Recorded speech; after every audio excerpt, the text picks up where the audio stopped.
Hello everyone welcome to Career Quest hopefully ਤੁਸੀਂ ਸਾਰੇ ਵਧੀਆ ਹੋਵੋਗੇ ਤੇ ਬਹੁਤ ਅੱਛੇ ਤਰੀਕੇ ਦੇ ਨਾਲ ਆਪਣੀ ਐਗਜ਼ਾਮ ਦੀ ਪ੍ਰੈਪਰੇਸ਼ਨ ਕਰ ਰਹੇ ਹੋਵੋਗੇ। ਸੋ ਆਪਾਂ ਅੱਜ 6th ਜੋ ਪਾਰਟ ਹੈ ਆਪਣੀ ਪੋਲਿਟੀ ਦੀ ਸੀਰੀਜ਼ ਦਾ ਉਹ ਸਟਾਰਟ ਕਰਨ ਜਾ ਰਹੇ ਹਾਂ। ਆਲਰੇਡੀ ਆਪਾਂ 5 ਪਾਰਟਸ ਕੰਪਲੀਟ ਕਰ ਚੁੱਕੇ ਹਾਂ ਜਿਹਦੇ ਵਿੱਚ ਆਪਾਂ ਡਿਫਰੈਂਟ ਐਮਸੀਕਿਊਜ਼ ਪੋਲਿਟੀ ਦੇ ਨੂੰ ਡਿਸਕਸ ਕੀਤਾ ਪੂਰੀ ਡਿਟੇਲ ਦੇ ਨਾਲ। ਫਸਟਲੀ ਤੁਹਾਨੂੰ ਇੱਕ ਕੁਐਸਚਨ ਦਿੱਤਾ ਜਾਂਦਾ ਉਸ ਦੇ ਰਿਗਾਰਡਿੰਗ ਜਿੰਨੇ ਵੀ ਫੈਕਟਸ ਨੇ ਤੁਹਾਨੂੰ ਬੋਰਡ ਦੇ ਉੱਤੇ ਰਾਈਟ ਡਾਊਨ ਕਰਵਾਏ ਜਾਂਦੇ ਨੇ। ਸੋ ਬੈਸਟ ਤਰੀਕਾ ਕੀ ਹੈ ਐਮਸੀਕਿਊਜ਼ ਨੂੰ ਰਿਵਾਈਜ਼ ਕਰਨ ਦਾ ਕਿ ਅਗਰ ਕੋਈ ਵੀ ਐਮਸੀਕਿਊ ਆ ਰਿਹਾ ਤਾਂ ਉਸ ਦੇ ਰਿਗਾਰਡਿੰਗ ਜਿੰਨੇ ਐਡੀਸ਼ਨਲ ਪੁਆਇੰਟਸ ਹੁੰਦੇ ਨੇ ਉਹ ਤੁਸੀਂ ਉਸੇ ਟਾਈਮ ਦਿਮਾਗ ਦੇ ਵਿੱਚ ਰਿਵਾਈਜ਼ ਕਰ ਲਿਆ ਕਰੋ, ਜਿਸ ਦੇ ਨਾਲ ਤੁਹਾਡੀ ਜੋ ਰਿਵੀਜ਼ਨ ਆ ਬਹੁਤ ਅੱਛੇ ਤਰੀਕੇ ਦੇ ਨਾਲ ਹੁੰਦੀ ਹੈ। ਸੋ ਇਸ ਤੋਂ ਇਲਾਵਾ ਜੋ ਵੀ ਤੁਹਾਡਾ ਰਿਵਿਊ ਹੁੰਦਾ ਹੈ ਸੀਰੀਜ਼ ਦੇ ਰਿਗਾਰਡਿੰਗ ਜਾਂ ਕਿਸੇ ਵੀਡੀਓ ਦੇ ਰਿਗਾਰਡਿੰਗ ਕਮੈਂਟ ਬਾਕਸ ਦੇ ਵਿੱਚ ਜ਼ਰੂਰ ਦੱਸਿਓ, ਲਾਈਕ ਐਂਡ ਸ਼ੇਅਰ ਜ਼ਰੂਰ ਕਰਨਾ ਹੈ ਵੀਡੀਓ ਨੂੰ। ਸੋ ਅੱਜ ਦੀ ਸੀਰੀਜ਼ ਨੂੰ ਆਪਾਂ ਸਟਾਰਟ ਕਰ ਰਹੇ ਹਾਂ। First question of today's series: which of the following statement is an incorrect statement about governor of state? ਕਹਿੰਦੇ ਨੀਚੇ ਦਿੱਤਿਆਂ ਜੇ ਵਿੱਚੋਂ ਕੁਝ ਸਟੇਟਮੈਂਟਾਂ ਦਿੱਤੀਆਂ ਗਈਆਂ ਤੇ ਪੁੱਛਿਆ ਗਿਆ ਕਿ ਕਿਹੜੀ ਸਟੇਟਮੈਂਟ ਹੈ ਜੋ ਕਿਸੇ ਰਾਜ ਕਿਸੇ ਸਟੇਟ ਦੇ ਗਵਰਨਰ ਦੇ ਰਿਗਾਰਡਿੰਗ ਕੀ ਹੈ ਗਲਤ ਹੈ। ਸਾਨੂੰ ਪਤਾ ਹੈ ਅਗਰ ਸਟੇਟ ਐਗਜ਼ੀਕਿਊਟਿਵ ਬਾਡੀਜ਼ ਦੀ ਗੱਲ ਕਰੀਏ ਤਾਂ 153 ਆਰਟੀਕਲ ਤੋਂ ਲੈ ਕੇ 167 ਆਰਟੀਕਲ ਦੇ ਅੰਡਰ ਕਵਰ ਹੁੰਦੇ ਨੇ, ਜਿਹਦੇ ਜੋ ਕਿਸ ਪਾਰਟ ਦੇ ਅੰਡਰ ਹੈ ਪਾਰਟ 6 ਦੇ ਅੰਡਰ ਹੈ। ਸੋ ਗਵਰਨਰ ਦੀ ਵੀ ਗੱਲ ਹੈ ਜੋ ਪਾਰਟ 6 ਦੇ ਅੰਡਰ ਕਨਸਟੀਟਿਊਸ਼ਨ ਸੰਵਿਧਾਨ ਦੇ ਪਾਰਟ 6 ਦੇ ਅੰਡਰ ਗਵਰਨਰ ਦੀ ਗੱਲ ਕੀਤੀ ਹੋਈ ਹੈ। ਤੇ ਸਾਨੂੰ ਪਤਾ ਹੈ ਕਿ ਗਵਰਨਰ ਨੂੰ ਅਪਾਇੰਟ ਕਿਸ ਦੇ ਦੁਆਰਾ ਕੀਤਾ ਜਾਂਦਾ ਹੈ, ਪ੍ਰੈਜ਼ੀਡੈਂਟ ਦੇ ਦੁਆਰਾ ਅਪਾਇੰਟ ਕੀਤਾ ਜਾਂਦਾ ਹੈ। ਤੇ ਜੋ ਗਵਰਨਰ ਹੈ ਇੱਕ ਤਰੀਕੇ ਦਾ ਸੈਂਟਰ ਦਾ ਬਿਠਾਇਆ ਹੋਇਆ ਸਟੇਟ ਦੇ ਵਿੱਚ ਇੱਕ ਏਜੰਟ ਹੁੰਦਾ ਹੈ। ਤੇ ਜੋ ਵੀ ਡਿਊਟੀਜ਼ ਇੱਕ ਪ੍ਰੈਜ਼ੀਡੈਂਟ ਜੋ ਪ੍ਰੈਜ਼ੀਡੈਂਟ ਦੀਆਂ ਡਿਊਟੀਜ਼ ਹੁੰਦੀਆਂ ਜੋ ਐਜ਼ ਅ ਪ੍ਰੈਜ਼ੀਡੈਂਟ ਸਰਵ ਕਰਦਾ ਕੋਈ ਸੈਂਟਰ ਦੇ ਵਿੱਚ, ਉਸੇ ਤਰੀਕੇ ਦੇ ਨਾਲ ਸੇਮ ਡਿਊਟੀਜ਼ ਹੁੰਦੀਆਂ ਨੇ ਗਵਰਨਰ ਦੀਆਂ। ਬਸ ਕੁਝ ਕੁ ਡਿਊਟੀਜ਼ ਨੇ ਜੋ ਪ੍ਰੈਜ਼ੀਡੈਂਟ ਕੋਲ ਹੈਗੀਆਂ ਨੇ ਬਟ ਸਾਡੇ ਜੋ ਗਵਰਨਰ ਹੈ ਉਸਦੇ ਕੋਲ ਉਹ ਪਾਵਰਸ ਨਹੀਂ ਹੈ।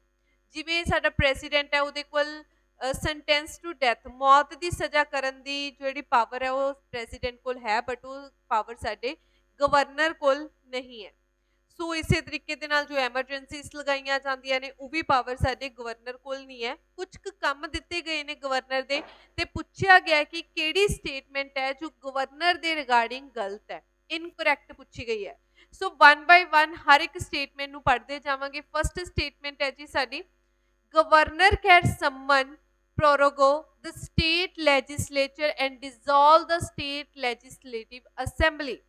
ਪਹਿਲੀ ਸਟੇਟਮੈਂਟ ਕੀ ਕਹਿੰਦੀ ਹੈ, ਕਹਿੰਦਾ ਗਵਰਨਰ ਹੈ ਜਿਹੜਾ ਸਾਡਾ ਉਸ ਸਟੇਟ ਦੀ ਰਾਜ ਦੀ ਵਿਧਾਨ ਸਭਾ ਨੂੰ ਬੁਲਾਉਂਦਾ ਹੈ, ਉਸ ਨੂੰ ਅਡਜਰਨ ਵੀ ਕਰਦਾ ਹੈ ਤੇ ਜੇਕਰ ਕੋਈ ਸਰਕਾਰ ਨੂੰ ਗਿਰਾਣਾ ਹੋਵੇ ਤਾਂ ਸਟੇਟ ਲੈਜਿਸਲੇਚਰ ਨੂੰ ਵਿਧਾਨ ਸਭਾ ਨੂੰ ਉਹ ਡਿਸੋਲਵ ਵੀ ਕਰ ਸਕਦਾ ਹੈ।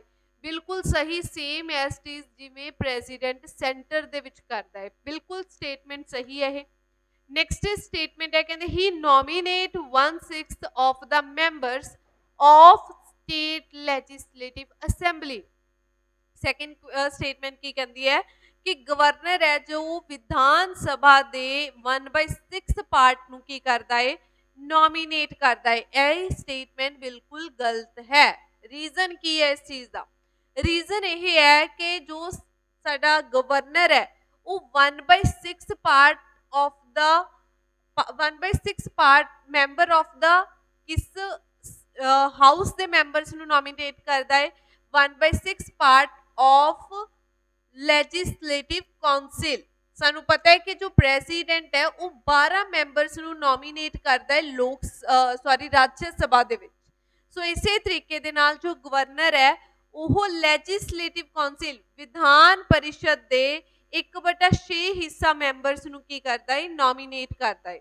ਸਭ ਨੂੰ ਪਤਾ ਹੋਏਗਾ ਕਿ ਜੋ ਸਾਡਾ ਲੈਜਿਸਲੇਟਿਵ ਕਾਉਂਸਿਲ ਹੈ ਉਸ ਦੇ ਵਿੱਚ 1/6 ਪਾਰਟ ਜਿਹੜੇ ਮੈਂਬਰ ਨੇ ਉਹ ਗਵਰਨਰ ਵੱਲੋਂ ਨੋਮੀਨੇਟ ਕੀਤੇ ਜਾਂਦੇ ਨੇ, 1/3 ਪਾਰਟ, ਫਿਰ 1/3 ਪਾਰਟ, 1/12 ਪਾਰਟ ਤੇ 1/12 ਪਾਰਟ ਦੀ ਗੱਲ ਕੀਤੀ ਜਾਵੇ। ਦੇਖੋ 1/3 ਪਾਰਟ ਲੋਕਲ ਬਾਡੀਜ਼ ਵੱਲੋਂ ਇਲੈਕਟ ਕੀਤੇ ਜਾਂਦੇ ਨੇ, 1/12 ਪਾਰਟ ਉਸ ਸਟੇਟ ਦੇ ਗ੍ਰੈਜੂਏਟਸ ਵੱਲੋਂ ਇਲੈਕਟ ਕੀਤੇ ਜਾਂਦੇ ਨੇ, 1/12 ਪਾਰਟ ਆਪਣੇ जिन्ने सैकेंडरी स्कूल्स के अध्यापक होंगे ने टीचर्स ने उन्होंने वालों नॉमीनेट किए जाते हैं सॉरी इलैक्ट किए जाते हैं तो 1/3 पार्ट जोड़े ने वो इलैक्ट किए जाते हैं जी साडे लैजिसलेटिव असैंबली दे विच मैंबर बैठे हुए हैं तो 1/6 पार्ट साडे कित्थों ले जाते हैं 1/6 पार्ट है जो वो गवर्नर वालों लैजिसलेटिव कौंसिल दे विच की कीते जाते हैं नॉमीनेट किए जाते हैं सो इस तो इलावा अगर पूछा जाए कि लैजिसलेटिव कौंसिल की मैक्सीमम कितनी क्वांटिटी कितने मैंबर हो सकते हैं ठीक है अगर पूछा जाए लैजिसलेटिव असैंबली तो लैजिसलेटिव असैंबली की वध तो वध मैक्सीमम कितने मैंबर हो सकते हैं किसी स्टेट की लैजिसलेटिव असैंबली दे विच वध तो वध कितने मैंबर हो सकते हैं ये तुसी कमेंट बॉक्स दे विच दसना है ठीक है इसका आंसर की होएगा 500 मैंबर ठीक है जी वध तो वध कितने हुंदे ने 500 मैंबर ते मिनिमम कितने हो सकते हैं 60 मैंबर हो सकते हैं किसी लैजिसलेटिव असैंबली दे विच अगर गल की जाए लैजिसलेटिव कौंसिल की तो किसी लैजिसलेटिव कौंसिल दे विच मैक्सीमम मैंबर हो सकते हैं 1/3 part of their legislative assembly कि जिन्नी उन्होंने स्टेट की लैजिसलेटिव असैंबली है ਉਹਦੇ 1/6 पार्ट 1/3 पार्ट मैंबर मैक्सीमम हो सकते हैं ते मिनिमम 40 मैंबर हो सकते हैं किसी स्टेट की लैजिसलेटिव कौंसिल दे विच सबनों पता होना चाहिए है कि लैजिसलेटिव कौंसिल है जी ओनली ऑन 6 स्टेट्स दे विच है साडी इंडिया दे विच वो किहड़ियां 6 स्टेट्स ने साडी बिहार होगी यूपी होगी करनाटका होगी आंध्र प्रदेश होगी महाराष्ट्र होगी एंड तेलंगाना ओनली जो 6 स्टेट्स ने जिन्हां दे विच कीता जांदा है लैजिसलेटिव कौंसिल मिलती है सो थर्ड स्टेटमेंट भी पढ़ लेने कहते he is responsible to set up state finance commission and present the report of commission in state legislature बिल्कुल सही स्टेट का जो फाइनेंस कमीशन है वो गवर्नर वालों अपॉइंट किया जाता है डिस्ट्रिक्ट जजिस आर अपॉइंटेड बाय गवर्नर बिल्कुल सही ਜਿਹੜੇ हाई कोर्ट के जजिस ने सुप्रीम कोर्ट के जजिस ने उन्होंने प्रेसीडेंट के द्वारा अपॉइंट किया जाता है ऑन द अदर हैंड ਜਿਹੜੇ डिस्ट्रिक्ट कोर्ट के जजिस ने उन्होंने गवर्नर के द्वारा की किया जाता है अपॉइंट किया जाता है सो इस क्वेश्चन का आंसर होएगा ऑप्शन बी होपफुली सारे के सारे कंसैप्ट तुहानू अच्छे तरीके दे नाल समझ आए होंगे नैक्सट क्वेश्चन दे मूव करते हैं नैक्सट क्वेश्चन है कहते which of the following justice is not दोबारा वर्ड की यूज किया गया नॉट कहते which of the following form of justice is not mention in the preamble of constitution of India सानू पता है कि साडे प्रीएम्बल दे विच कुछ वर्ड्स दिते गए ने जिवें की हो गया जस्टिस हो गया इक्वैलिटी हो गया लिबर्टी हो गया ते फ्रेटर्निटी हो गया ठीक है वर्ड्स दिते गए ने इस तो इलावा होर केड़े वर्ड दिते गए ने सोशलिस्ट हो गया सॉरी सॉवरन हो गया सोशलिस्ट हो गया सैकुलर हो गया डेमोक्रेटिक हो गया एंड रिपब्लिक ये वर्ड्स ने जिहड़े साडे प्रीएम्बल दे विच दिते गए ने डिफरेंट काइंड ऑफ जस्टिस न्याय की गल की गई है इक्वैलिटी की गल की गई है फ्रीडम की गल की गई है ते भाईचारे की गल की गई है हुण डिफरेंट काइंड ऑफ जस्टिस न्याय की गल की गई है किहड़े किहड़े जस्टिस की गल की गई है सोशल इकनॉमिक ते पॉलिटिकल बट साडे प्रीएम्बल दे विच रिलीजियस जस्टिस की गल नहीं की गई धार्मिक न्याय की गल साडे प्रीएम्बल दे विच नहीं की गई अगे तुहानूं इक्वैलिटी भी पूछी जा सकती है कि किस तरीके की इक्वैलिटी ऑफ स्टेटस ठीक है जी ये बहुत बार एग्जाम दे विच पूछा जाता है कि साडे preamble they which equality of status की गल की गई है तो बिल्कुल सही है कि साडे preamble they which equality of status की भी गल की गई है सो इन्हां नूं तुहानूं क्रोनोलॉजिकल ऑर्डर दे विच अरेंज करने लिए भी पूछा जा सकता है कि सॉवरन है पहला है कि सोशलिस्ट पहला है की पहला लिखा हुआ है ये भी सानूं पता है कि प्रीएम्बल नूं एक बार ही अमेंड किया गया 42nd अमेंडमेंट 1976 दे विच केशव नंदा भारती केस ने की कहा सी कि प्रीएम्बल की है साडे कॉन्स्टिट्यूशन का एक की है इंटीग्रल पार्ट है ठीक है अटुटवां अंग है तो इसनूं असीं की कर सकते हैं अमेंड कर सकते हैं जो साडा प्रीएम्बल है वो किस दे बेस के उत्ते लिखा गया है वो साडा लिखा गया ऑब्जेक्टिव रेजोल्यूशन दे बेस के उत्ते ਤੇ ਆਬਜੈਕਟਿਵ ਰੈਜ਼ੋਲੂਸ਼ਨ ਕੀ ਸੀ? ਆਬਜੈਕਟਿਵ ਰੈਜ਼ੋਲੂਸ਼ਨ ਇੱਕ ਤਰੀਕੇ ਦੀ ਸਪੀਚ ਸੀ ਜੋ ਕਿਸ ਦੇ ਦੁਆਰਾ ਦਿੱਤੀ ਗਈ ਸੀ? ਜਵਾਹਰ ਲਾਲ ਨਹਿਰੂ ਜੀ ਦੇ ਦੁਆਰਾ। ਕਦੋਂ ਦਿੱਤੀ ਗਈ ਸੀ? 13 ਦਸੰਬਰ 1946 ਨੂੰ ਦਿੱਤੀ ਗਈ ਸੀ ਤੇ 22 ਜਨਵਰੀ 1947 ਨੂੰ ਇਸ ਸਪੀਚ ਜਾਂ ਇਹ ਰੈਜ਼ੋਲੂਸ਼ਨ ਕੀ ਹੋਇਆ ਸੀ? ਪਾਸ ਕੀਤਾ ਗਿਆ ਸੀ। ਸੋ ਆਪਾਂ ਨੈਕਸਟ ਕੁਐਸਚਨ ਤੇ ਮੂਵ ਕਰਦੇ ਹਾਂ। ਨੈਕਸਟ ਕੁਐਸਚਨ ਹੈ ਜੀ, ਕਹਿੰਦੇ the bills related to territorial rearrangement of Indian state and union territories under article 2 and 3 need which of the following kind of majority in parliament? देखो सबनों क्वेश्चन की पहला पूछा गया है कि ਜਿਹੜੀਆਂ ਟੈਰੀਟੋਰੀਅਲ ਅਰੇਂਜਮੈਂਟ ਰੀਅਰੇਂਜਮੈਂਟ ਸਾਡੀ ਕੰਟਰੀ ਦੇ ਵਿੱਚ ਸਥਿਤ ਜਿਹੜੀਆਂ ਸਟੇਟਸ ਨੇ ਜਾਂ ਯੂਨੀਅਨ ਟੈਰੀਟਰੀਜ਼ ਨੇ ਉਹਨਾਂ ਦੇ ਵਿੱਚ ਅਗਰ ਕਿਸੇ ਤਰੀਕੇ ਦੀ ਕੋਈ ਰੀਅਰੇਂਜਮੈਂਟ ਕਰਨੀ ਹੈ ਅੰਡਰ ਆਰਟੀਕਲ ਕਿਹੜੇ? ਅੰਡਰ ਆਰਟੀਕਲ 2 ਐਂਡ 3 ਤਾਂ ਕਹਿੰਦੇ ਉਹ ਜਿਹੜੀ ਰੀਅਰੇਂਜਮੈਂਟ ਹੋਏਗੀ ਉਹ ਪਾਰਲੀਮੈਂਟ ਵਿੱਚ ਕਿਸ ਮੈਜੋਰਿਟੀ ਦੇ ਨਾਲ ਕੀਤੀ ਜਾਏਗੀ। ਸਭ ਤੋਂ ਪਹਿਲਾਂ ਸਾਨੂੰ ਪਤਾ ਹੋਣਾ ਚਾਹੀਦਾ ਕਿ ਆਰਟੀਕਲ 2 ਕੀ ਕਹਿੰਦਾ ਹੈ। ਆਰਟੀਕਲ 2 ਕਹਿੰਦਾ ਹੈ ਕਿ ਸਾਡੀ ਕੰਟਰੀ ਦੇ ਵਿੱਚ ਕੋਈ ਨਵੀਂ ਸਟੇਟ ਨੂੰ ਇਸਟੈਬਲਿਸ਼ ਕਰਨਾ ਜਾਂ ਫਿਰ ਕੋਈ ਨਵੀਂ ਸਟੇਟ ਨੂੰ ਸਾਡੀ ਕੰਟਰੀ ਦੇ ਵਿੱਚ ਇਕਵਾਇਰ ਕਰਨਾ, ਇਹ ਗੱਲ ਕਰਦਾ ਹੈ ਆਰਟੀਕਲ 2। ਆਰਟੀਕਲ 3 ਕੀ ਕਹਿੰਦਾ ਹੈ? ਆਰਟੀਕਲ 3 ਕੀ ਕਹਿੰਦਾ ਹੈ ਕਿ ਸਾਡੀ ਕੰਟਰੀ ਦੇ ਵਿੱਚ ਆਲਰੇਡੀ ਐਗਜ਼ਿਸਟ ਕਰ ਰਹੀਆਂ ਆਲਰੇਡੀ ਮੌਜੂਦ ਸਟੇਟਾਂ ਦੇ ਵਿੱਚ ਕੋਈ ਰੀਆਰਗੇਨਾਈਜੇਸ਼ਨ ਕਰਨੀ, ਜਿਵੇਂ ਇੱਕ ਸਟੇਟ ਨੂੰ ਤੋੜ ਕੇ 2 ਸਟੇਟਸ ਬਣਾ ਦੇਣੀਆਂ, ਇੱਕ ਯੂਟੀ ਨੂੰ ਤੋੜ ਕੇ 2 ਯੂਟੀਸ ਬਣਾ ਦੇਣੀਆਂ, 2 ਯੂਟੀਸ ਨੂੰ ਜੋੜ ਕੇ ਇਹ 2 ਸਟੇਟਸ ਨੂੰ ਜੋੜ ਕੇ ਇੱਕ ਸਟੇਟ ਬਣਾ ਦੇਣੀ, ਜਾਂ ਕਿਸੇ ਸਟੇਟ ਦਾ ਏਰੀਆ ਵਧਾ ਦੇਣਾ ਜਾਂ ਕਿਸੇ ਸਟੇਟ ਦਾ ਏਰੀਆ ਘਟਾ ਦੇਣਾ ਜਾਂ ਉਸਦੇ ਬਾਉਂਡਰੀਜ਼ ਦੀ ਅਲਟਰੇਸ਼ਨ ਕਰਨੀ ਜਾਂ ਉਹਦੇ ਨਾਮ ਦੀ ਅਲਟਰੇਸ਼ਨ ਕਰਨੀ, ਇਹ ਸਭ ਚੀਜ਼ਾਂ ਹੁੰਦੀਆਂ ਆਰਟੀਕਲ 3 ਦੇ ਅੰਡਰ। ਕਹਿੰਦੇ ਜਿਹੜੀਆਂ ਵੀ ਐਕਟੀਵਿਟੀਜ਼ ਆਰਟੀਕਲ 2 ਜਾਂ ਆਰਟੀਕਲ 3 ਦੇ ਵਿੱਚ ਹੁੰਦੀਆਂ ਉਹ ਜਿਹੜੇ ਬਿੱਲ ਨੇ ਇੱਕ ਤਰੀਕੇ ਦੇ ਬਿੱਲ ਹੀ ਪਾਸ ਕੀਤੇ ਜਾਂਦੇ ਨੇ ਇਹਨਾਂ ਦੀਆਂ ਚੇਂਜਸ ਦੇ ਲਈ ਸਟੇਟਸ ਦੇ ਲਈ।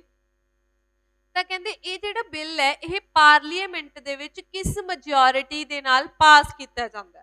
ਤਾਂ ਇਹ ਸਿੰਪਲ ਬਹੁਤ ਵਾਰ ਦੱਸੇ ਇਹ ਚੀਜ਼ ਆਰਟੀਕਲ 4 ਦੇ ਵਿੱਚ ਵੀ ਦਿੱਤੀ ਗਈ ਹੈ ਕਿ ਜਿਹੜੀਆਂ ਆਰਟੀਕਲ 2 ਤੇ ਆਰਟੀਕਲ 3 ਦੇ ਵਿੱਚ ਜੋ ਵੀ ਚੇਂਜਸ ਹੋਣੀਆਂ ਨੇ ਉਹ ਕਨਸਟੀਟਿਊਸ਼ਨਲ ਅਮੈਂਡਮੈਂਟ ਆਰਟੀਕਲ 368 ਦੇ ਅੰਡਰ ਨਹੀਂ ਆਉਂਦੀਆਂ।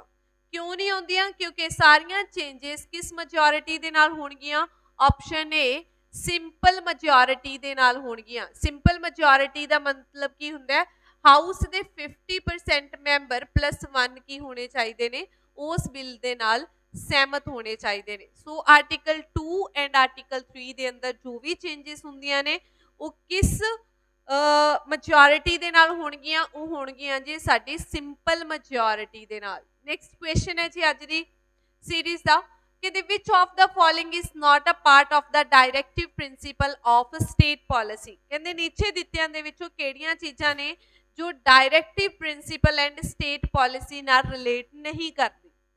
ਫਸਟ ਹੈ ਕਹਿੰਦੇ এনवायरमेंट ਪ੍ਰੋਟੈਕਸ਼ਨ, ਬਿਲਕੁਲ ਸਹੀ। ਆਰਟੀਕਲ 390A ਸਮਥਿੰਗ ਦੇ ਵਿੱਚ ਗੱਲ ਕੀਤੀ ਗਈ ਹੈ, ਸੌਰੀ 398 ਦੇ ਵਿੱਚ ਨਹੀਂ 49 ਸਮਥਿੰਗ ਦੇ ਆਰਟੀਕਲ ਦੇ ਵਿੱਚ ਗੱਲ ਕੀਤੀ ਗਈ ਹੈ ਕਿ এনवायरमेंट ਦੀ ਪ੍ਰੋਟੈਕਸ਼ਨ ਕੀਤੀ ਜਾਏਗੀ। ਇਹ ਸਾਡਾ DPSPs ਦੇ ਵਿੱਚ ਗੱਲ ਕੀਤੀ ਗਈ ਹੈ।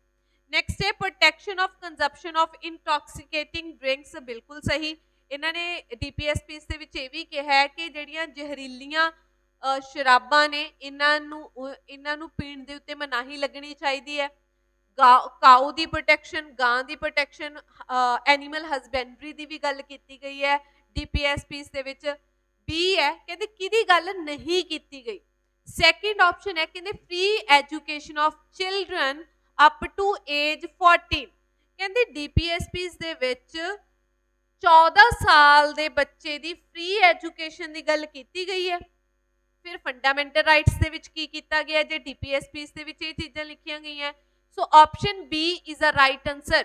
14 ਸਾਲ ਦੇ ਬੱਚੇ ਤੱਕ ਫ੍ਰੀ ਐਜੂਕੇਸ਼ਨ ਦੀ ਗੱਲ DPSPs ਦੇ ਵਿੱਚ ਨਹੀਂ, ਕਿਸੇ ਵਿੱਚ ਕੀਤੀ ਗਈ ਹੈ? ਫੰਡਾਮੈਂਟਲ ਰਾਈਟ ਆਰਟੀਕਲ 21A ਦੇ ਵਿੱਚ ਕੀਤੀ ਗਈ ਹੈ ਜੀ। ਕਿੱਥੋਂ ਲੈ ਕੇ? 6 ਤੋਂ ਲੈ ਕੇ 14 ਸਾਲ ਦੇ ਬੱਚੇ ਦੀ ਫ੍ਰੀ ਮੁਫਤ ਸਿੱਖਿਆ ਦੀ ਗੱਲ। ਇਹ ਜੋ ਆਰਟੀਕਲ ਹੈ ਇਹ 86 ਅਮੈਂਡਮੈਂਟ ਦੇ ਨਾਲ ਐਡ ਕੀਤਾ ਗਿਆ ਸੀ।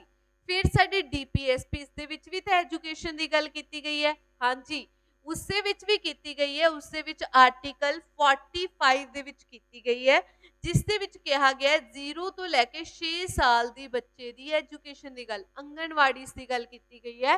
ਕਿਸ ਦੇ ਵਿੱਚ? DPSP ਦੇ ਵਿੱਚ। ਜੇ ਆਪਾਂ DPSP ਦੀ ਗੱਲ ਕਰੀਏ ਤਾਂ DPSP ਉਹ ਚੀਜ਼ ਹੈ, ਉਹ ਪੋਲਿਸੀਜ਼ ਲਿਖੀਆਂ ਗਈਆਂ, ਉਹ ਚੀਜ਼ਾਂ ਲਿਖੀਆਂ ਗਈਆਂ ਜਿਸ ਨੂੰ ਯੂਜ਼ ਕਰਕੇ ਗਵਰਨਮੈਂਟ ਇਨ ਫਿਊਚਰ ਕੀ ਕਰ ਸਕਦੀ ਹੈ? ਪੋਲਿਸੀਜ਼ ਬਣਾ ਸਕਦੀ ਹੈ। DPSP ਕਵਰ ਕਰਦੇ ਨੇ ਆਰਟੀਕਲ 36 ਤੋਂ ਲੈ ਕੇ 51 ਤੱਕ। ਜੋ DPSP ਨੇ ਉਹ ਆਪਾਂ ਏਰਿਸ਼ ਉਹਦੇ ਚੋਂ ਲਏ ਗਏ ਨੇ, ਕੰਟਰੀ ਦੇ ਵਿੱਚੋਂ ਅਡੋਪਟ ਕੀਤੇ ਗਏ ਨੇ। ਇਹਦੇ ਵਿੱਚੋਂ ਕਿਹੜੇ ਜਿਹੜੇ DPSP ਨੇ ਯਾਦ ਰੱਖਣ ਵਾਲੇ ਨੇ, ਜਿਵੇਂ ਆਰਟੀਕਲ 40 ਹੋ ਗਿਆ ਪੰਚਾਇਤ ਦੇ ਰਿਗਾਰਡਿੰਗ ਹੈ ਜੀ। ਆਰਟੀਕਲ 44 ਹੋ ਗਿਆ ਯੂਨੀਵਰਸਲ ਸਿਵਲ ਕੋਡ, ਠੀਕ ਹੈ, ਯੂਨੀਵਰਸਲ ਸਿਵਲ ਕੋਡ ਦੀ ਗੱਲ ਆਰਟੀਕਲ 44 ਦੇ ਵਿੱਚ ਕੀਤੀ ਗਈ ਹੈ। ਆਰਟੀਕਲ 45 ਦੇ ਵਿੱਚ 0 ਤੋਂ ਲੈ ਕੇ 6 ਸਾਲ ਦੇ ਬੱਚੇ ਦੀ ਐਜੂਕੇਸ਼ਨ ਦੀ ਗੱਲ ਕੀਤੀ ਗਈ ਹੈ। ਆਰਟੀਕਲ 50 ਦੇ ਵਿੱਚ ਐਗਜ਼ੀਕਿਊਟਿਵ ਤੇ ਜੁਡੀਸ਼ੀਅਰ ਦੀ ਸੈਪਰੇਸ਼ਨ ਦੀ ਗੱਲ ਕੀਤੀ ਗਈ ਹੈ। ਆਰਟੀਕਲ 51 ਦੇ ਵਿੱਚ ਇੰਟਰਨੈਸ਼ਨਲ ਪੀਸ ਦੀ ਗੱਲ ਕੀਤੀ ਗਈ ਹੈ। ਆਰਟੀਕਲ 39A ਦੇ ਵਿੱਚ equal justice and legal aid ਦੀ ਗੱਲ ਕੀਤੀ ਗਈ ਹੈ। ਸੋ ਕੁਝ ਕੁ ਇੰਪੋਰਟੈਂਟ ਜਿਹੜੇ ਆਰਟੀਕਲਸ ਨੇ ਉਹ DPSP ਦੇ ਇੰਪੋਰਟੈਂਟ ਨੇ, ਠੀਕ ਹੈ। ਇਹਦੇ ਵਿੱਚ ਆਪਣੇ ਆਪ ਕਨਸਟੀਟਿਊਸ਼ਨ ਦੇ ਵਿੱਚ ਨਹੀਂ, ਬੱਚਿਆਂ ਨੂੰ ਸਮਝਾਉਣ ਜਾਂ ਇੱਕ ਸਮਝ ਦੇ ਲਈ 3 ਤਰੀਕੇ ਦੇ DPSP ਰੱਖੇ ਗਏ ਨੇ: ਸੋਸ਼ਲ, ਲਿਬਰਲ ਤੇ Gandhian principle in DPSP। Next question ਹੈ, ਕਹਿੰਦੇ the prime minister of India does not act as a chairman of which of the following. ਸਾਨੂੰ ਪਤਾ ਹੈ ਕਿ ਜਿਹੜਾ ਸਾਡਾ ਗਵਰਨਮੈਂਟ ਦਾ ਹੈਡ ਹੁੰਦਾ ਹੈ, ਠੀਕ ਹੈ, ਗਵਰਨਮੈਂਟ ਦਾ ਹੈਡ ਕੌਣ ਹੁੰਦਾ ਹੈ? ਸਾਡਾ ਕੌਣ ਹੁੰਦਾ ਹੈ? ਪ੍ਰਾਈਮ ਮਿਨਿਸਟਰ ਹੁੰਦਾ ਹੈ। ਤੇ ਪ੍ਰਾਈਮ ਮਿਨਿਸਟਰ ਨੂੰ ਕੌਣ ਅਪਾਇੰਟ ਕਰਦਾ ਹੈ? ਪ੍ਰਾਈਮ ਮਿਨਿਸਟਰ ਨੂੰ ਅਪਾਇੰਟ ਕੀਤਾ ਜਾਂਦਾ ਹੈ ਪ੍ਰੈਜ਼ੀਡੈਂਟ ਦੇ ਦੁਆਰਾ। ਤੇ ਪੁੱਛਿਆ ਗਿਆ ਹੈ ਕਿ ਜੋ ਸਾਡੇ ਪ੍ਰਾਈਮ ਮਿਨਿਸਟਰ ਨੇ ਉਹ ਨੀਚੇ ਦਿੱਤਿਆਂ ਦੇ ਵਿੱਚੋਂ ਕਿਹਦੇ ਚੇਅਰਮੈਨ ਨਹੀਂ ਹੈਗੇ। ਸਭ ਨੂੰ ਪਤਾ ਹੈ ਕਿ ਜੋ ਸਾਡੀ ਨੀਤੀ ਆਯੋਗ ਹੈ, ਨੀਤੀ ਆਯੋਗ 1 ਜਨਵਰੀ 2015 ਦੇ ਵਿੱਚ ਬਣੀ ਸੀ ਤੇ ਇਹ 5 ਈਅਰ ਪਲਾਨਸ ਨੂੰ ਖਤਮ ਕਰਨ ਤੋਂ ਬਾਅਦ ਇੱਕ ਥਿੰਕ ਟੈਂਕਰ ਬਣਾਇਆ ਗਿਆ ਸੀ। ਇੰਡੀਆ ਦਾ ਥਿੰਕ ਟੈਂਕਰ ਕਿਹਾ ਜਾਂਦਾ ਹੈ ਕਿਸ ਨੂੰ? ਨੀਤੀ ਆਯੋਗ ਨੂੰ। ਤੇ ਕਿਹਾ ਗਿਆ ਸੀ ਕਿ ਇਹਦੇ ਚੇਅਰਮੈਨ ਕੌਣ ਹੋਣਗੇ? ਪ੍ਰਾਈਮ ਮਿਨਿਸਟਰ ਹੋਣਗੇ। ਇਸ ਤੋਂ ਇਲਾਵਾ ਨੈਸ਼ਨਲ ਵਾਟਰ ਰਿਸੋਰਸਿਸ ਦੇ ਵੀ ਜਿਹੜੇ ਚੇਅਰਮੈਨ ਨੇ ਉਹ ਪ੍ਰਾਈਮ ਮਿਨਿਸਟਰ ਹੁੰਦੇ ਨੇ। ਇੰਟਰਸਟੇਟ ਕਾਉਂਸਲ ਦੇ ਵੀ ਪ੍ਰਾਈਮ ਮਿਨਿਸਟਰ ਹੁੰਦੇ ਨੇ। ਨੈਸ਼ਨਲ ਇੰਟੀਗ੍ਰੇਸ਼ਨ ਕਾਉਂਸਲ ਦੇ ਵੀ ਪ੍ਰਾਈਮ ਮਿਨਿਸਟਰ ਹੁੰਦੇ ਨੇ। ਬਟ ਨੈਸ਼ਨਲ ਗ੍ਰੀਨ ਟ੍ਰਿਬਿਊਨਲਸ ਦੇ ਜਿਹੜੇ ਪ੍ਰਾਈਮ ਮਿਨਿਸਟਰ ਨੇ, ਚੇਅਰਮੈਨ ਨੇ, ਉਹ ਪ੍ਰਾਈਮ ਮਿਨਿਸਟਰ ਨਹੀਂ ਹੁੰਦੇ। Option D is a right answer, ਠੀਕ ਹੈ ਜੀ, option D is a right answer. Next question ਹੈ, ਕਹਿੰਦੇ which of the following feature of the Indian constitution is not borrowed from Canadian constitution. ਕਹਿੰਦੇ ਨੀਚੇ ਦਿੱਤਿਆਂ ਦੇ ਵਿੱਚੋਂ ਕਿਹੜਾ ਫੀਚਰ ਹੈ ਜਿਹੜਾ ਅਸੀਂ ਸਾਡੇ ਕਿੱਥੋਂ ਅਡਾਪਟ ਨਹੀਂ ਕੀਤਾ ਹੋਇਆ? ਕੈਨੇਡੀਅਨ ਕਨਸਟੀਟਿਊਸ਼ਨ ਤੋਂ ਅਡਾਪਟ ਨਹੀਂ ਕੀਤਾ ਹੋਇਆ। ਦੇਖੋ ਸਪੋਜ਼ ਕਰੋ ਸਾਨੂੰ ਇਹ ਕੁਐਸਚਨ ਆਂਦਾ ਨਹੀਂ ਹੈ, ਠੀਕ ਹੈ, ਤਾਂ ਅਸੀਂ ਕਿਸ ਤਰੀਕੇ ਦੇ ਨਾਲ ਇਹਨੂੰ ਕੁਐਸਚਨ ਨੂੰ ਅਗਰ ਇੱਕ ਅੱਧੀ ਚੀਜ਼ ਵੀ ਪਤਾ ਹੈ ਨਾ ਤਾਂ ਵੀ ਤੁਸੀਂ ਕੁਐਸਚਨ ਨੂੰ ਅਟੈਂਪਟ ਕਰ ਸਕਦੇ ਹੋ। ਕਿਉਂਕਿ ਮੈਨੂੰ ਨਹੀਂ ਪਤਾ ਕਿ ਫੈਡਰੇਸ਼ਨ ਸਟਰੋਂਗ ਸੈਂਟਰ ਅਸੀਂ ਕਿੱਥੋਂ ਅਡਾਪਟ ਕੀਤਾ ਹੈ, ਰੈਸੀਡਿਊਰੀ ਪਾਵਰ ਵਿਦ ਸੈਂਟਰ ਇਹ ਵੀ ਪਤਾ ਨਹੀਂ। ਬਟ ਮੈਨੂੰ ਇਹ ਪਤਾ ਹੈ ਜਿਹੜੀ ਇੰਪੀਚਮੈਂਟ ਆਫ ਪ੍ਰੈਜ਼ੀਡੈਂਟ ਹੈ ਆਰਟੀਕਲ 61 ਦੇ ਅੰਡਰ, ਇਹ ਅਸੀਂ USA ਤੋਂ ਅਡਾਪਟ ਕੀਤੀ ਹੈ, ਨਾ ਕਿ ਕੈਨੇਡਾ ਤੋਂ। So option D is a right answer. ਇਹਨਾਂ ਨੇ ਇਹੀ ਪੁੱਛਿਆ ਕਿ ਕਿਹੜੀ ਚੀਜ਼ ਜਿਹੜੀ ਅਸੀਂ ਕੈਨੇਡਾ ਤੋਂ ਨਹੀਂ ਅਡਾਪਟ ਕੀਤੀ, ਤਾਂ ਉਹ ਹੈ ਜੀ impeachment of a president. President ਨੂੰ ਰਿਮੂਵ ਕਰਨ ਦਾ ਜਿਹੜਾ ਕੰਸੈਪਟ ਹੈ ਉਹ ਅੰਡਰ ਆਰਟੀਕਲ 61 ਅਸੀਂ USA ਤੋਂ ਅਡਾਪਟ ਕੀਤਾ। ਬਿਕਾਜ਼ ਮੈਨੂੰ ਪਤਾ ਹੈ ਕਿ USA ਤੋਂ ਅਸੀਂ ਫੰਡਾਮੈਂਟਲ ਰਾਈਟਸ ਵੀ ਅਡਾਪਟ ਕੀਤੇ ਨੇ। ਸੋ ਉੱਪਰ ਵਾਲੀਆਂ ਸਾਰੀਆਂ ਚੀਜ਼ਾਂ ਅਸੀਂ ਕੈਨੇਡਾ ਤੋਂ ਹੀ ਅਡਾਪਟ ਕੀਤੀਆਂ, ਜਿਵੇਂ ਫੈਡਰੇਸ਼ਨ ਵਿਦ ਸਟਰੋਂਗ ਸੈਂਟਰ, ਠੀਕ ਹੈ, ਕਿ ਇਹਦਾ ਮਤਲਬ ਕੀ ਹੋਇਆਗਾ ਕਿ ਸਾਡੀ ਹੈ ਤਾਂ ਸਾਡੀ ਕੰਟਰੀ ਦੇ ਵਿੱਚ ਫੈਡਰਲ ਸਟਰਕਚਰ ਹੈ, ਕਹਿਣ ਦਾ ਭਾਵ ਸੈਂਟਰ ਤੇ ਸਟੇਟ ਦੇ ਵਿੱਚ ਪਾਵਰਸ ਡਿਵਾਈਡ ਹੋਈਆਂ, ਬਟ ਇਹਨਾਂ ਦੇ ਵਿੱਚੋਂ ਜ਼ਿਆਦਾ ਸਟਰੋਂਗ ਕੌਣ ਹੈ? Centre. Next residuary power with centre, ਕਹਿੰਦੇ ਜਿਹੜੇ ਸਬਜੈਕਟ ਨਾ ਤਾਂ ਸਟੇਟ ਲਿਸਟ ਨਾ यूनियन लिस्ट ते ना ही कॉन्करेंट लिस्ट दे विच आउण। कहंदे उन्हां नूं कहा ਉਹ ਸਬਜੈਕਟਸ ਦੇ ਉੱਤੇ ਜਿਹੜੇ ਲਾਅ ਬਣਦੇ ਨੇ ਉਸਨੂੰ ਰੈਸੀਡਿਊਰੀ ਪਾਵਰ ਕਿਹਾ ਜਾਂਦਾ ਹੈ ਤੇ ਕਹਿੰਦੇ ਉਹਦੇ ਉੱਤੇ ਸੈਂਟਰ ਹੀ ਬਣਾ ਸਕਦੀ ਹੈ। ਵੀ ਅਸੀਂ ਕੈਨੇਡਾ ਤੋਂ ਲਿਆ ਗਿਆ। ਨੈਕਸਟ ਹੈ ਐਡਵਾਈਜ਼ਰੀ ਯੂਰਿਸਡਿਕਸ਼ਨ ਆਫ ਸੁਪਰੀਮ ਕੋਰਟ। ਕਹਿੰਦੇ ਜਿਹੜੀ ਸੁਪਰੀਮ ਕੋਰਟ ਦੀ ਐਡਵਾਈਜ਼ਰੀ ਯੂਰਿਸਡਿਕਸ਼ਨ ਹੈ ਆਰਟੀਕਲ 143 ਦੇ ਅੰਡਰ। ਠੀਕ ਹੈ ਜੀ। ਐਡਵਾਈਜ਼ਰੀ ਯੂਰਿਸਡਿਕਸ਼ਨ ਦਾ ਮਤਲਬ ਕੀ ਹੁੰਦਾ ਹੈ ਕਿ ਅਗਰ ਪ੍ਰੈਜ਼ੀਡੈਂਟ ਨੂੰ ਕਿਤੇ ਲੋੜ ਪਵੇ ਸਲਾਹ ਲੈਣ ਦੀ ਤਾਂ ਉਹ ਸਲਾਹ ਕਿਸ ਤੋਂ ਲੈਂਦਾ ਹੈ? ਸੁਪਰੀਮ ਕੋਰਟ ਤੋਂ ਲੈਂਦਾ ਹੈ। ਕਿਸ ਆਰਟੀਕਲ ਦੇ ਅੰਡਰ? 143 ਦੇ ਅੰਡਰ। ਸੋ ਉਸ ਐਡਵਾਈਸ ਨੂੰ, ਉਸ ਸਲਾਹ ਨੂੰ ਕਿਹਾ ਜਾਂਦਾ ਹੈ ਐਡਵਾਈਜ਼ਰੀ ਯੂਰਿਸਡਿਕਸ਼ਨ ਆਫ ਸੁਪਰੀਮ ਕੋਰਟ। ਕਹਿੰਦੇ ਇਹ ਵੀ ਚੀਜ਼ ਅਸੀਂ ਕਿੱਥੋਂ ਲਈ ਹੈ? ਕੈਨੇਡਾ ਤੋਂ ਲਈ ਹੈ। ਸੋ ਇਸ ਕੁਐਸਚਨ ਦਾ ਆਨਸਰ ਆਪਸ਼ਨ ਡੀ ਹੈ ਕਿ ਅਸੀਂ ਇੰਪੀਚਮੈਂਟ ਆਫ ਪ੍ਰੈਜ਼ੀਡੈਂਟ ਕਿੱਥੋਂ ਲਈ ਹੈ? USA ਤੋਂ ਅਡਾਪਟ ਕੀਤੀ ਹੈ। ਠੀਕ ਹੈ ਜੀ। ਸੋ ओरिजिनल यूरिस्डिकेशन अगर पूछा जाए कि ओरिजिनल यूरिस्डिकेशन केड़ी है? अंडर आर्टिकल 131 है किहदे कोल? साडे सुप्रीम कोर्ट कोल। इस दे विच की हुंदा है? ओरिजिनल यूरिस्डिकेशन दे under supreme court fundamental rights आ जांदे ने, इंटरस्टेट दे रिगार्डिंग कोई कन्फ्लिक्ट्स है। ठीक है। नेक्स्ट है कहंदे which of the following union territories has no representation in Rajya Sabha. ਕਹਿੰਦੇ ਨੀਚੇ ਦਿੱਤਿਆਂ ਦੇ ਵਿੱਚੋਂ ਕਿਹੜੀ ਯੂਟੀ ਹੈ, ਕਿਹੜੀ ਯੂਨੀਅਨ ਟੈਰੀਟਰੀ ਹੈ ਜਿਸ ਦੀ ਰਾਜ ਸਭਾ ਦੇ ਵਿੱਚ ਰਿਪਰੈਜ਼ੈਂਟੇਸ਼ਨ ਨਹੀਂ ਹੈ। ਸਾਨੂੰ ਪਤਾ ਹੈ ਕਿ ਰਾਜ ਸਭਾ ਦੇ ਵਿੱਚ ਮੈਕਸਿਮਮ ਕਿੰਨੇ ਮੈਂਬਰ ਹੋ ਸਕਦੇ ਨੇ? ਮੈਕਸਿਮਮ ਉਹਦੀ ਜਿਹੜੀ ਕੁਆਂਟੀਟੀ ਹੈ 250 ਹੈ, ਬਟ ਅੱਜ ਕੱਲ ਕਿੰਨੀ ਚੱਲਦੀ ਹੈ? 245 ਚੱਲ ਰਹੀ ਹੈ। ਠੀਕ ਹੈ। ਸੋ ਕਹਿੰਦੇ ਕਿਹੜੀ ਯੂਟੀਜ਼ ਨੇ, ਕਿਹੜੀ ਯੂਨੀਅਨ ਟੈਰੀਟਰੀਜ਼ ਨੇ ਜੋ ਰਾਜ ਸਭਾ ਦੇ ਵਿੱਚ ਨਹੀਂ पार्टिसिपेट करते, जिन्हां दी रिप्रजेंटेशन नहीं है। सानू पता है सिर्फ 3 ही यूटीज ने जिन्हां कोल अपनी लैजिसलेटिव असैंबलीज ने, दिल्ली हो गया, पौंडीचेरी हो गया ते जम्मू एंड कश्मीर। सो ये तीनों दी रिप्रजेंटेशन हैगी है राज्य सभा दे विच, बट अंडेमान एंड निकोबार दी नहीं है। Option D is a right answer. ठीक है जी। Option D is a right answer. सानू पता है कि जो राज्य सभा है वो एक परमानेंट हाउस है। ये हाउस कदे भी डिसॉल्व नहीं हुंदा। की हुंदा फिर इहदे च? एवरी आफ्टर एवरी 2 ईयर्स की हुंदा? After every 2 years 1/3 part of that house जेडे मैंबर ने वो की हुंदे ने? रिटायर हुंदे ने। ठीक है। हर 2 साल बाद इस हाउस के 1/3 पार्ट ऑफ मैंबर की हो जाते ने? रिटायर हुंदे ने, जिस दे विचों जेडे 12 मैंबर ने राज्य सभा दे विच वो नॉमीनेट किए जाते हैं। Bye whom?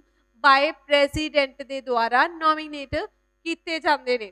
सो राज्य सभा का प्रिसाइडिंग ऑफिसर कौन हुंदा है? राज्य सभा का प्रिसाइडिंग ऑफिसर हुंदा है ex officio chairman. Who is ex officio chairman? Ex officio chairman हुंदा है साडा vice president of India. Hopefully ये चीज़ां समझ आ गई होंगियां। नैक्सट क्वेश्चन दे मूव करते हैं। नैक्सट क्वेश्चन है कहते which of the following represent the disapproval of policy underlying demand. कहते किस डिमांड दे कहते किस पॉलिसी दे अंडर जिहड़ी डिमांड की गई है किसी पॉलिसी बनाउण दी, उस पॉलिसी नूं ही गलत, इस पॉलिसी नूं ही खत्म करन दी गल कीती गई होवे। मैं तुहानूं पता सी, मैं तुहानूं दस्सिया सी कि कोई भी डिमांड ग्रांट कदों बनदी है? डिमांड ग्रांट कदों बनती है? किस दे अंडर बनती है कोई डिमांड? ये बजट के अंडर बनती है। तो कदों बनती है कोई डिमांड ग्रांट? उदों बनती है जदों ये ड्यूली वोटेड हो, ड्यूली वोटेड बाय लोक सभा एंड राज्य सभा हो। कहते जदों बजट बन गया, पेश कर दिता गया, उस तो बाद जिहड़ी साडियां ओपोजिशन दी पार्टीज हुंदियां ने वो डिफरेंट मोशन भी पास कर सकदियां। किहड़े-किहड़े motion? Policy cut motion, economy cut motion या फिर टोकन कट मोशन। कहते 3 तरीके के मोशन है जिहड़े ओपोजिशन की पार्टी की कर सकती है, पेश कर सकती है। हुंदे की ने? देखो पॉलिसी कट का मोशन की हुंदा है कि जेकर किसी मंत्री ने डिमांड की है, किसी सपोज करते हैं कि किसी मंत्री ने अपने पोर्टफोलियो के लिए डिमांड की है 100 करोड़ की। ठीक है। 100 करोड़ की की है तो ओपोजिशन का मैंबर उस डिमांड के अगेंस्ट की करता है? पॉलिसी कट मोशन जारी करता है। उस दे विच कहता है कि जिहड़ी तुसीं इहनूं ग्रांट की है 100 करोड़ की, उसनूं रिड्यूस कर दो टू ₹1। कहते इस पॉलिसी के उत्ते 100 करोड़ की है, पॉलिसी तो 1 रुपए जोगी नहीं है। कहने का भाव उस पॉलिसी नूं ही गलत ठहरा देना। सो मैं तुहानूं उही दस्सिया, क्वेश्चन ने भी उही पूछा है कि वो किहड़ी है, विच of the following represent the disapproval of policy, जिस दे विच पॉलिसी नूं ही गलत कह दिता जावे, वो किहड़ा मोशन पास हुंदा है, पॉलिसी कट मोशन। अगर किसे कहना होवे किसे पोर्टफोलियो दे किसे पोर्टफोलियो दे मिनिस्टर ने 500 करोड़ पैसा मंगया होवे, ग्रांट करवाई होवे कि 500 करोड़ इस पोर्टफोलियो लिए चाहिए, तो ओपोजिशन का मैंबर कहेगा कि इन्ना नहीं, 500 करोड़ नहीं, इहदे नाल ते सारी इकोनॉमी भी वो हुंदी है। ठीक है, तो कहते इस ये तो सिर्फ 250 करोड़ दे विच ही सर जाना इस पॉलिसी लई, तो किसी ग्रांट नूं एक स्पैसीफिक पैसे दे नाल, अमाउंट दे नाल घटाना, उसनूं कहा जाता है इकोनॉमी कट मोशन।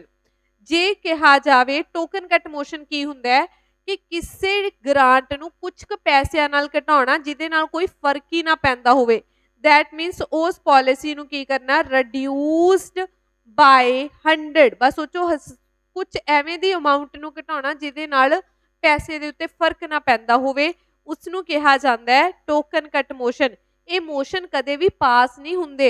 रीजन की है, जेकर ये एक्चुअल दे विच इस मोशनस नूं मैजोरिटी नाल पास किया जाता है, अगर ये मोशन मैजोरिटी नाल पास हो जाण, दैट मीन साडी सरकार कोल कॉन्फिडेंस नहीं है, तो उन्हां दे अगेंस्ट नो कॉन्फिडेंस मोशन करके सरकार नूं घेरिया जा सकता है। नैक्सट क्वेश्चन है, which is the maximum time period for which president rule can be extended. सानू पता है कि अगर कोई स्टेट कॉन्स्टिट्यूशनल मैनर्स दे नाल नहीं चल रही, ਜਾਂ उस स्टेट दे विचों सरकार गिर चुकी है, तो उत्थे की लग जाता है, प्रेसिडेंट रूल लग जाता है। ते प्रेसिडेंट रूल किस आर्टिकल दे अंडर लगता है, प्रेसिडेंट रूल लगता है आर्टिकल 356 दे अंडर।